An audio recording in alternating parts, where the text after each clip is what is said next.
بہترین آواز کے اندر نعت پاک کا نظمہ پیش کر رہے ہیں۔ الحمدللہ جنہوں نے بھی نعت پیش کیا، اللہ کے رسول صلی اللہ علیہ وسلم کے اہم واقعات کی طرف اشارہ تھا تو دل جھول رہا تھا تمام سامعین کا۔ ہم شکر ادا کرتے ہیں ان حضرات کا۔ الحمدللہ کہ حمد و پاک اسی طرح ذات پاک کے بعد آج کا جو اجلاس ہے اعلیٰ سید علماء حفاظ جو اس کی غرض بیان پیش کرنے کے لیے حضرت مولانا مفتی عبداللہ صاحب ان کو میں آواز دیتا ہوں کہ میں غرض و بیان کو بیان کریں۔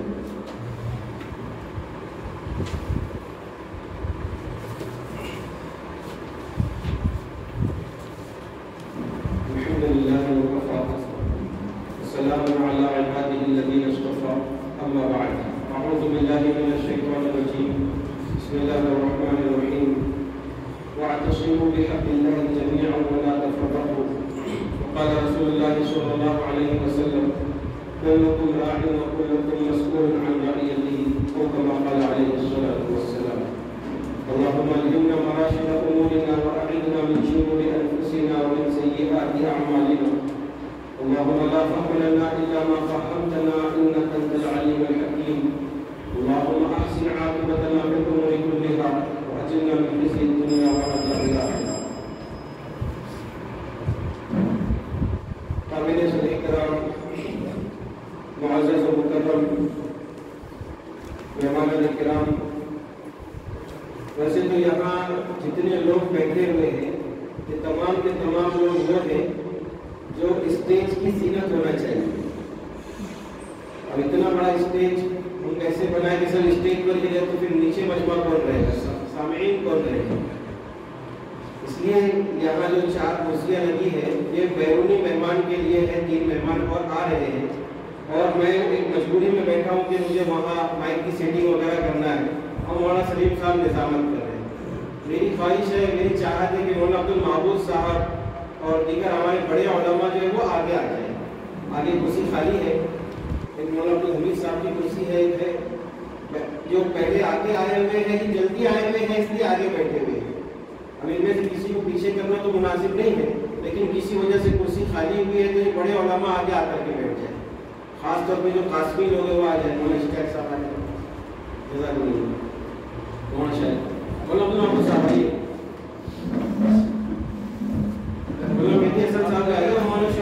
جگہ دیتے ہیں، کوئی جگہ نہ چھوڑے جو خالی ہوئے ہیں سب خوش دلی سے اگر وہ چھوڑ رہے تو اچھی بات ہے۔ میں نہیں چھوڑ رہا ہوں، اس لیے تو میں نے کہا کہ کسی کو پیچھے کرنے کو بھی مناسب نہیں سمجھتا ہوں۔ مجھے جو ہے آج کی مجلس کی لفظ و غایت بیان کرنی ہے اور اس کے بعد پھر میرا نمبر آئے گا امور اور مشورے کے سلسلے میں، تو میں دونوں باتیں ایک ساتھ انشاءاللہ وقت بچانے کے لیے کہہ رہا ہوں، اس لیے کہ ہماری ٹرین جو ہے نا آدھا گھنٹہ دیری سے چل رہی ہے، اس لیے میں کوشش کروں گا اپنے شارٹ ٹائم میں مختصر میں باتیں آپ کے سامنے رکھوں۔ تھیلی میں آپ کو جو ہے ڈائری اور پین دی گئی ہے، یہ ہدیہ ہے لیکن صرف گھر لے جانے کے لیے نہیں ہے بلکہ یہ نوٹس لکھنے کے لیے ہے تاکہ آپ کچھ نوٹس لکھیں، اور اگر آپ کا موقع آئے یہاں بولنے کے لیے یا جن کا نمبر نام نہیں مشورے سے طے ہوا ہے وہ بھی اگر بولنا چاہتے ہیں تو بتا دیں۔ تو سب کو یہ ہمارا ایک مشورہ ہے، یہ کوئی جلسہ اور بہت بڑا اجتماع نہیں ہے کہ ایک آدمی بیان کرے اور باقی سب سن کے سبحان اللہ ماشاء اللہ بول کے گھر چلے جائیں گے، بلکہ سب ایک اظہار خیال اور مذاکرہ ہم لوگوں کو کرنا ہے، ٹھیک ہے؟ تو کچھ نوٹس لکھیں، کچھ مشورے کے لائق کام اور امور میں انشاءاللہ پیش کروں گا، میں نے لکھ دیا ہے پہلی بیٹھ کر، تو وہ پیش کروں گا۔ اگر آپ کو لگتا ہے کہ ان باتوں کے اوپر مشورہ ہونا چاہیے، بات ہونی چاہیے اور اس کے لیے کیا تجاویز ہو سکتی ہے، کیا شکل صورت ہو سکتی ہے، اس کام کو ہم کیسے قابو میں لائیں ہمارے شہر میں، تو ایسے کاموں کے لیے آپ نوٹس لکھ لیں اور موقع آنے پر اپنی رائے دیں۔ مشورہ ایسا ہمارا سب رائے دے رہے سب بول رہے ایسا نہیں ہونا چاہیے، بلکہ یہاں آ کر مختصر الفاظ میں جامع الفاظ میں رائے دینے کی کوشش کریں۔ ہمارے درمیان دیوبند سے تشریف لائی ہوئی شخصیت حضرت مولانا زین الدین صاحب تشریف فرما ہے، اسی طرح حضرت مولانا اتحاد الدین صاحب اور دیگر ان کے ساتھ علماء بھی تشریف لا رہے ہیں، تو 2 حضرات کو تو انشاءاللہ ہم اپنے روح کو تازگی دینے کے لیے، اپنے فکر کو تازگی دینے کے لیے انشاءاللہ ان کے خطاب کو سنیں گے اور ہم لوگ آپس کی کچھ گفتگو اور مذاکرہ انشاءاللہ کریں گے۔ سب سے پہلی بات تو یہ ہے کہ دین کے کام کے کرنے کے لیے ہمارے لیے ضروری ہے کہ ہم سب متحد ہو کر کے یکجٹ ہو کر کے مل جل کر کے کام کرتے ہیں۔ ماشاءاللہ شہر میں بہت سارے یہی کام ہو رہے ہیں اور بہت سارے لوگ یہاں وہ ہیں جو بڑی قربانیوں کے ساتھ کام کر رہے ہیں، اور مجھے یہاں 18 سال ہوئے ہیں لیکن ابھی بھی کچھ ایسے چہرے ہیں جن کو میں جانتا نہیں ہوں۔ جب فارم بھرے گئے نا تو فارم کے اندر پتہ چلا کہ کون کون کہاں سے فارغ ہے، کیا کیا صلاحیتوں کے مالک ہیں، کتنی ڈگریاں، کتنی سندیں ان کے پاس ہیں، تو یہ سند دیوار کی اور فائل کی زینت نہ بنے بلکہ یہ کام میں آگے بڑھے۔ اس کے لیے ایک پروگرام اس طرح سے ترتیب کیا گیا تاکہ ہمارے شہر میں دینی فضا قائم ہو، دینی جو ہے ہمارے یہاں ماحول قائم ہو جائے اور کچھ کام آگے بڑھے۔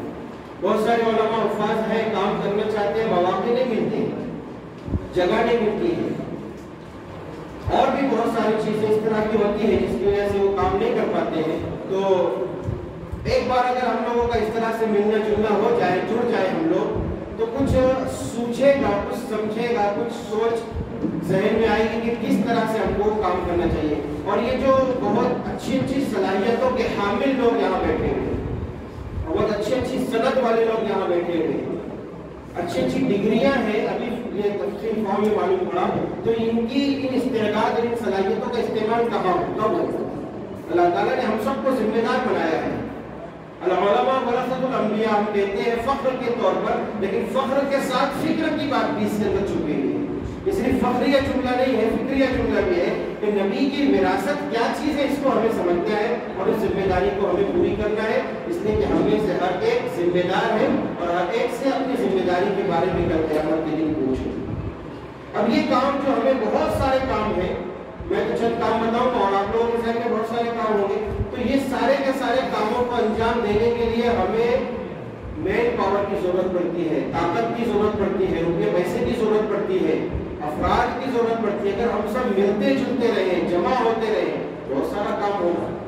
پھر ایک بات یہ آتی ہے کہ اگر ہم اپنے پلیٹ فارم سے جمع کریں، جمعیت علماء سے جمع کریں، کسی دینی مدرسے سے جمع کریں، تو پھر یہ تخصیص ہو جاتی ہے، یہ تو ان کا کام ہے، یہ ان کا مدرسہ، یہ ان کا کام۔ اس لیے آپ دیکھ رہے ہیں ہمارے جو اسٹیج پہ ہے پلیٹ فارم ہے کہ وائٹ ہے، کوئی نام نہیں ہے اس کے اوپر، اور کوئی انشاءاللہ آگے نام بھی نہیں کرنا، ہم کو اس طرح سے مل جل کر کے کام کرنا ہے۔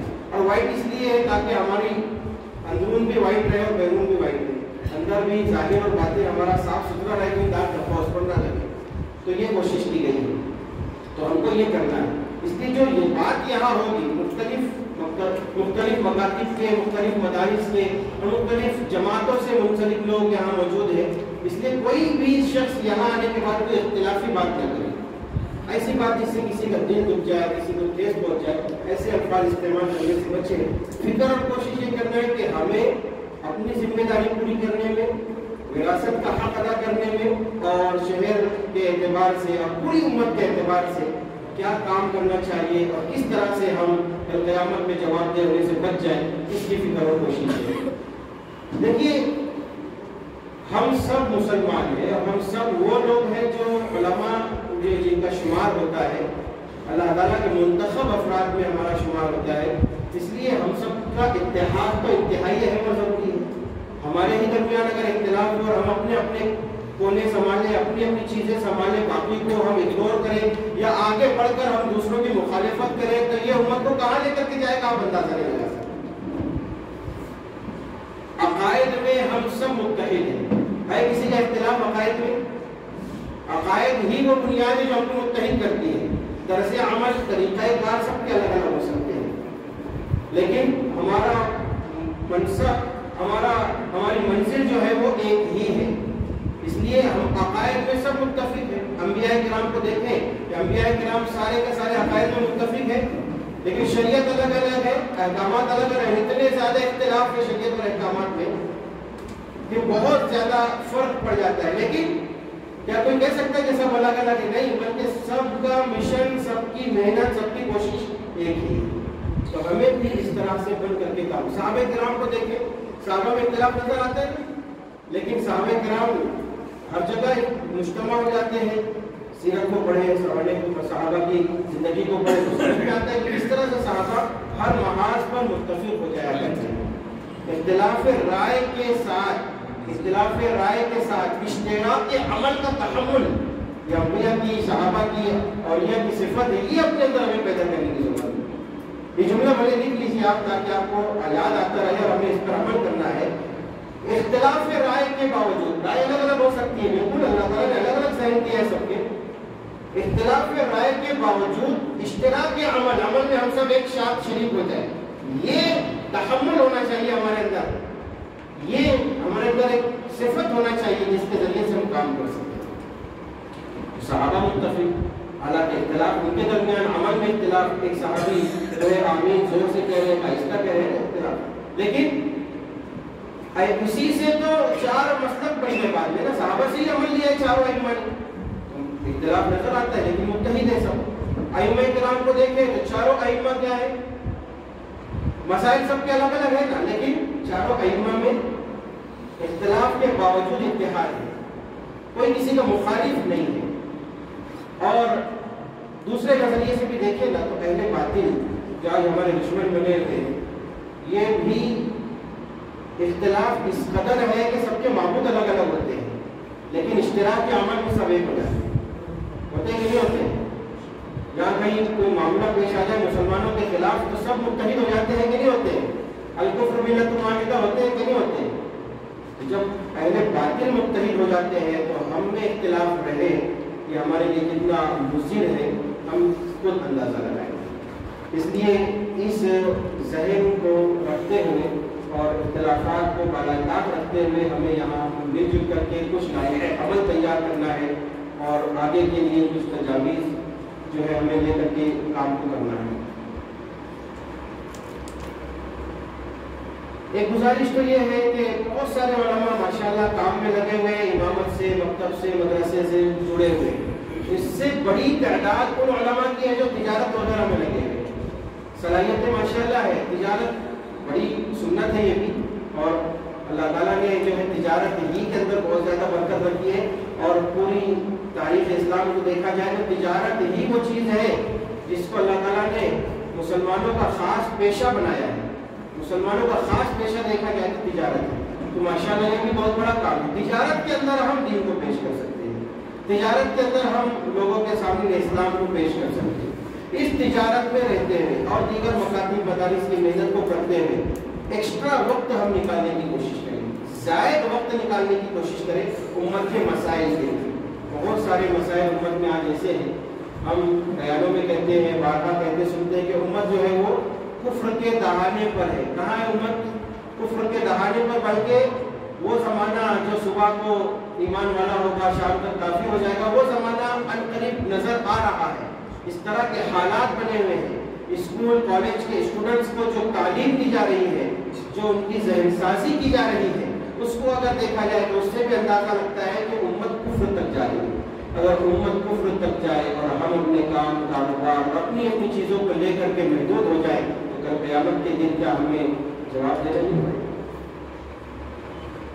اس لیے ذرا بڑی براڈ مائنڈ ہو کر کے بڑی سوچ کریں، دور تک کے سوچیں، محدود سوچے نہ رکھیں۔ ہم عالمی نبی کے عالمی امتی ہیں، اس لیے عالم کی فکر ہم کو کرنا، عالم کی سوچ ہماری ہونی چاہیے، اس لیے امت کے مسائل پر ہم غور و فکر کریں۔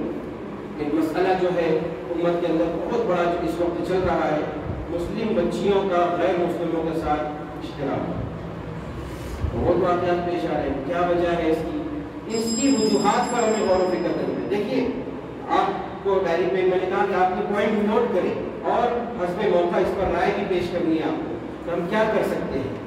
اس کے لیے تجاویز پیش کریں کہ ہم کس طرح سے جمعہ کے بیانات کے ذریعے سے اور خواتین کو جوڑ کر کے، اسکول کالج کی لڑکیوں کو جوڑ کر کے، آج مولانا اتحاد صاحب جو آ رہے ہیں، کل کے دن سنگم نیر میں 1300 بچیوں کے کالج میں 1300 بچیوں کے سامنے بیان کر کے آ رہے ہیں، ان کو قیام کرا لیے تھے۔ تو اس طرح کا پروگرام الحمدللہ ہم نے اس سے پچھلے مہینے میں بھی لیا تھا، جنوری 7 جنوری کو، کہ اسکول کالج کے نوجوان لڑکوں اور لڑکیوں کو جوڑا تھا، ان کے سامنے بات رکھی، بہت اچھا اثر اس کا الحمدللہ ہو۔ تو یہ ایک طریقہ کار ہے کہ ہم اسکول کالج کے اندر جائیں اور وہاں ہم بچوں سے بچیوں سے بات کریں۔ عام طور پر بچیوں کے سامنے نا آگے کی زندگی میں کیا کرنا یہ نہیں ہوتا ہے، دوستوں کو دیکھ کر کے، جیسے نماز ایک دوسرے کو دیکھ کے پڑھتے ہیں، ایسے ایک دوسرے کو دیکھ کر کے آگے بڑھتے ہیں۔ ان کے لیے کس طرح سے یہ ترقی کر سکتے ہیں اور ان کے لیے پڑھنے کے بعد آگے کیا کیا راستے ہیں ان کو خود پتہ نہیں ہوتا ہے. ہم اس لائن کے ماہرین کو بلا کر کے ان کے سامنے بچوں کے 10ویں 12ویں کے بچوں کو جوڑ کر کے ان کے سامنے ان باتوں کو رکھیں, ان کاموں کو رکھیں جو ان کے آگے کی زندگی میں کام آئے, اور وہ اپنے اپنے شعبے کے اندر جا کر کے جس شعبے میں وہ چاہے وہاں جا کر کے اسلام کا تعارف کرانے والے بنے, اسلام کی حفاظت کرنے والے بنے. یہ ایک فکر ہم کو آج دینی ہے. اسی طرح نوجوانوں کا معاملہ ہے کہ اتنی زیادہ لڑکیاں تو خیر بہت پڑھنے میں آگے ہیں, نوجوان بچے جو ہمارے پڑھنے میں آگے ہیں اور جو پڑھ رہے ہیں ان کے جو کالج اسکول کا ماحول ہوتا ہے اس کے اندر اتنے نافرمان ہوتے جا رہے ہیں کہ ماں باپ کے بھی نافرمان ہو رہے ہیں, استاد کے بھی نافرمان ہو رہے ہیں, اسکول کالج کے ٹیچروں کو مار رہے ہیں, اس طرح کے واقعات تک پیش آتے ہیں. تو ان کے اندر اس قدر بے راہ روی آ رہی ہے کہ جس کی حد نہیں ہے. اور اگر یہ ہماری قوم کا مستقبل, نوجوان کیا ہے, قوم کا مستقبل ہے نا.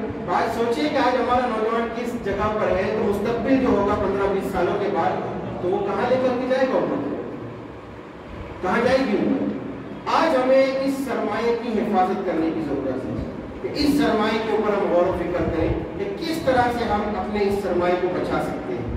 ایک چیز یہ ہے اس کے اوپر ہمیں بہت زیادہ غور و فکر کرنے کی ضرورت ہے. دوسرے دیکھیے, آئے دن طرح طرح کے مسائل ہمارے ملک کے اندر پیش آ رہے ہیں. ان مسائل میں ہم کو سنجیدگی کے ساتھ جڑ کر کے بیٹھنے کی ضرورت ہے اور امت کے لیے لائحہ عمل پیش کرنے کی ضرورت ہے کہ امت کیا کرے. امت کی نگاہیں علماء سے جڑی ہوئی ہے, علماء کی طرف دیکھ کے امت کے علماء جو کہیں گے ہم وہ کریں گے. اور علماء خاموش ہیں, کوئی طریقہ نہ بتائیں تو پھر بھلا امت کیا کرے. گردے کا معاملہ لے لے, اذان کا معاملہ لے لے, کسی بھی معاملے پر ہم بولتے ہیں. مساجد میں ابھی آواز اٹھی تھی کہ اذان لاؤڈ اسپیکر پر نہ کی جائے, سب نے ایکسیپٹ کیا, لیکن اس کے بارے میں بہت ساری چیزیں تھیں, اس کے پیچھے اور بھی بہت ساری چیزیں تھیں, اس پر کوئی غور و فکر نہیں. اپنی مساجد کا رجسٹریشن کروانا, آڈٹ کروانا, یہ ساری چیزیں جو ہے وہ ہے جس کے اوپر ہم علماء کو ذمہ داری نبھانے کی ضرورت ہے کہ ہر چیز ہماری اپ ٹو ڈیٹ چلے, کہیں کوئی انگلی رکھنے کی ضرورت جگہ نہ بچے. اذان کا معاملہ پیش آ جائے تو ہمارے یہاں ایک ایسا نظام ہونا چاہیے کہ ہم اس مسئلے کو سنجیدگی کے ساتھ میں پیار محبت اور خدمت کے ساتھ حل کر سکیں. کچھ مساجد میں ہنگامہ ہوا, غیر مسلموں نے جا کر کے توڑ پھوڑ کی, بے حرمتی کی, اس طرح کے واقعات اگر پیش آ جاتے ہیں تو ہمیں ایسے موقع پر امت کی رہنمائی کرنے کے لیے پلیٹ فارم ہونا چاہیے کہ ہم ممبر پہ چڑھ جائیں تو امت وہ کرنے کے لیے تیار ہو جائے جو امام صاحب کہیں, جو علماء کہیں گے وہ کرنے کے لیے امت تیار ہو جائے. تو ایک چیز یہ ہے کہ ہم پوری ہر چیز کے اوپر نظر رکھیں, اس کے لیے امت کو لائحہ عمل پیش کریں اور رہبری کریں. اسی طرح مساجد کو منظم کرنا, مسجد اللہ کے رسول صلی اللہ علیہ وسلم نے ایک مرکز بنایا ہے. ہر مسجد مرکز ہے, اسلام کا مرکز ہے. اس سے دینی اور دنیاوی سارے کاموں کو اللہ کے رسول صلی اللہ علیہ وسلم نے جوڑا تھا. ہمیں اپنی مسجدوں کو جوڑنا ہے. اس کے لیے ایک تجویز میرے ذہن میں یہ ہے, مولانا سلیم سے مذاکرہ انہوں نے رائے دی تھی کہ ہر مسجد کے نمازیوں کی تعداد ہمارے علم میں ہونا چاہیے. نمازیوں کی تعداد, کتنے لوگ نمازی ہیں, کتنے لوگ بستی میں ہیں. اس کا ایک طریقہ یہ ہے کہ جمعہ کی نماز میں ایک پرچی ہم دے دیں کہ اس پرچی پر اپنا نام, پتہ اور موبائل نمبر لکھ کر ڈبے میں ڈالتے ہوئے چلے, ایک ڈبہ رکھتے, باکس رکھتے, اس میں ڈالتے ہوئے چلے جائیں. تو سارے نمازی اپنا نام, پتہ اور موبائل نمبر لکھ کر کے رکھ دیں گے. اس کے بعد ہم اس کو انٹری کر لیں اور پورے محلے کی جو انٹری ہمارے پاس آتی ہے. جتنے نمازی روزانہ کے ہیں, جمعہ کے, سب آ جاتے ہیں. ایک واٹس ایپ گروپ بنا لیں. واٹس ایپ گروپ سے کوئی بھی ضرورت پیش آ جائے, جیسے ابھی کوئی مہمان مقرر آ گئے ہیں, ہم چاہتے ہیں کہ ان کو لوگ سنیں, جمعہ کے دن خطبے سے پہلے نہ آئے بلکہ بیان سے پہلے آئے, تو آپ واٹس ایپ گروپ کے اندر ڈال دیں گے, لوگ جلدی پہنچنے کی کوشش کریں گے. مسجد میں کوئی معاملہ پیش آتا ہے, محسن صاحب سو رہے ہیں, خادم سو رہے ہیں, گیٹ لگا ہے اور کوئی آ کر کے ہنگامہ کر کے جا رہا ہے, واٹس ایپ گروپ ہوگا, موبائل نمبر ہوں گے, محسن صاحب فوراً کانٹیکٹ کریں گے لوگوں سے. اس طرح سے یہ بہت ضروری ہے کہ ہماری مساجد کو ہم منظم کریں گے انشاءاللہ. اس کو بھی لکھیں اور اس کو اس طرح سے ہم کر سکتے ہیں, اس پر غور و فکر کرنے کی کوشش کریں. اسی طرح جمعہ کے بیانات, جمعہ میں الحمدللہ ہمارے پاس بہت بڑا مجمع آتا ہے.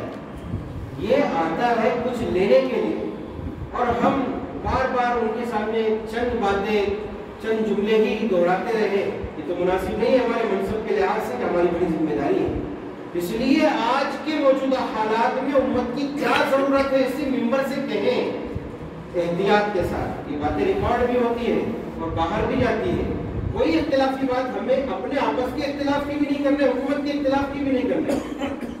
تو کوئی بھی ایسی بات اختلافی نہ کہیں جس سے ہماری دنیا میں پکڑ ہو جائے یا آخرت میں پکڑ ہو جائے. لیکن امت کی وقت کی ضرورت کیا ہے ہم اس کو پیش کرنے کی کوشش کریں. تو جمعہ کے بیانات کو منظم کریں.